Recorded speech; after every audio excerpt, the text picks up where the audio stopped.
mes fans, c'est Léo. C'est la vidéo du 14 juillet. Il est 19h pile et je suis couchée dans la tente avec Rana. Et je vais vous raconter ma première journée du Santa Cruz Trek près de Huaraz dans la cordillère blanche du Pérou dans les Andes.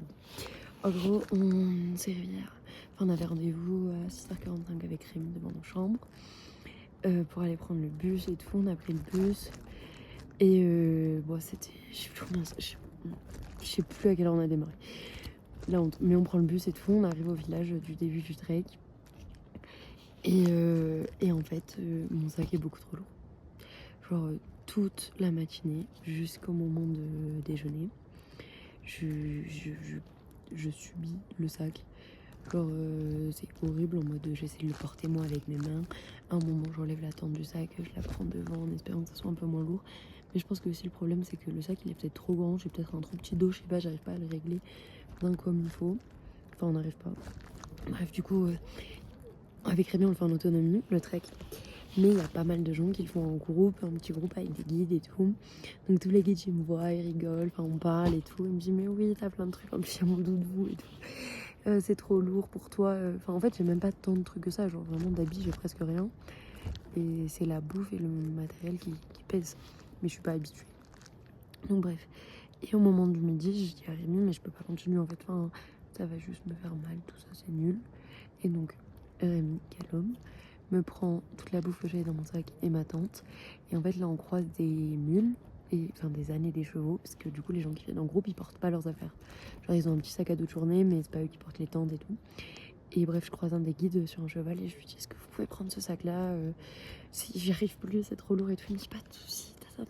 Du coup il prend mon sac, donc déjà d'un coup moi enfin il prend un petit sac de mon gros sac beaucoup plus léger avec ce que Rémi a pris, ce que le guide a pris.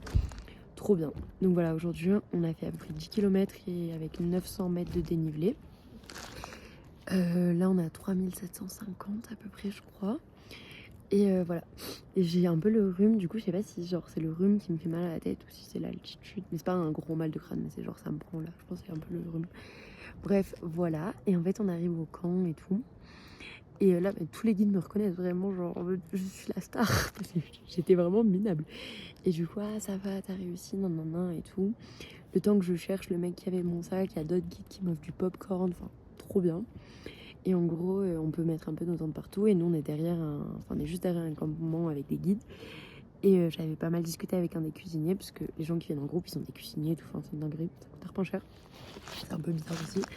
Mais du coup, il me dit ah nanana, et je lui explique que bah, c'était trop lourd, j'ai donné des affaires. Il me dit mais demain tu nous les donnes, parce qu'en fait on va faire les mêmes étapes, ils ont aussi prévu d'arriver jeudi. Donc j'étais en mode, et je pense que je vais beaucoup plus profiter si je leur donne mes affaires et genre que ça va être beaucoup plus simple. Parce que là la première partie du trek vraiment j'ai galéré, mais juste pour le poids, parce que ça me faisait mal, parce que tout ça. Donc voilà, demain c'est... Je sais pas, parce que je me souviens plus déjà. Mais voilà, on a mangé avec Rémi des lentilles et qui étaient très bonnes. On a joué au Yams, on a mangé un peu des schtroumpfs qu'il a ramené de France. Et j'ai fait la vaisselle et c'était horrible. C'était tellement froid, genre mes doigts ont mis tellement longtemps à redevenir normaux. Donc c'est hors de question que je me lave en fait pendant le trek. J'ai vu des gens se laver quand on est arrivé, mais c'est mort, genre je pourrais pas. Et voilà, et j'ai un duvet moins 10 degrés. Et donc tout le monde m'a dit que ça allait être trop bien, que j'allais trop bien dormir et tout, que je pouvais dormir toute nue, j'aurais pas froid. Mais j'ai quand même mis mes chaussettes fourrées là, et j'ai mis un t-shirt en attendant. Et voilà, je vais lire un peu et c'est tout. Bonne nuit.